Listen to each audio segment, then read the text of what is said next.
We're continuing in Romans chapter 12, where we're looking at Paul's practical applications for the Christian life.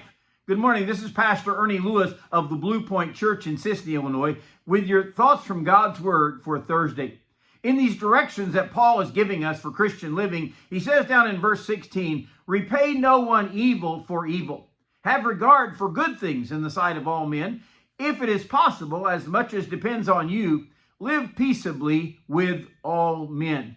Maybe as we look back over the past year or so, can we think of occasions where we might have tried something that was an attempt at payback? Maybe we were trying to get even with someone for some bad things that they had done. So the Bible commands us here that we should never repay an evil deed with an evil deed.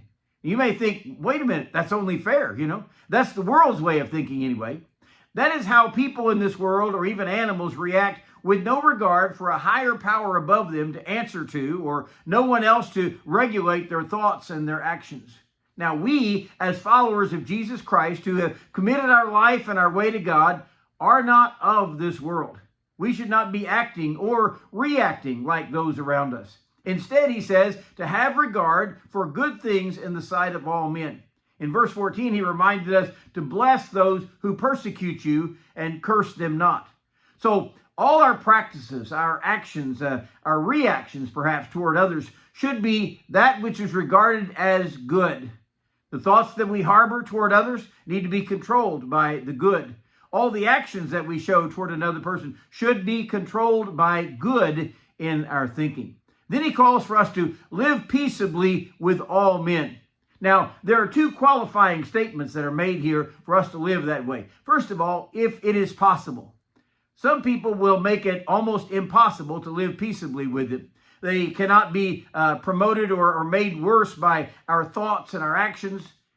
We must exert all our efforts to make this peaceable existence even possible. And then he says, as much as lieth in you, which means we must do all that we can in this venture to allow us to get along. It may call for us to bend over backwards, showing some one-sided grace and mercy above and beyond the call of duty. And don't think that God has never done that for me and for you before, right?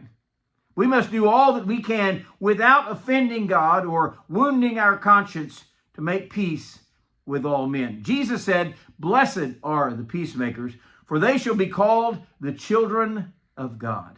If there's anyone I would like to resemble in my treatment of others, it would have to be our Father, which is in heaven.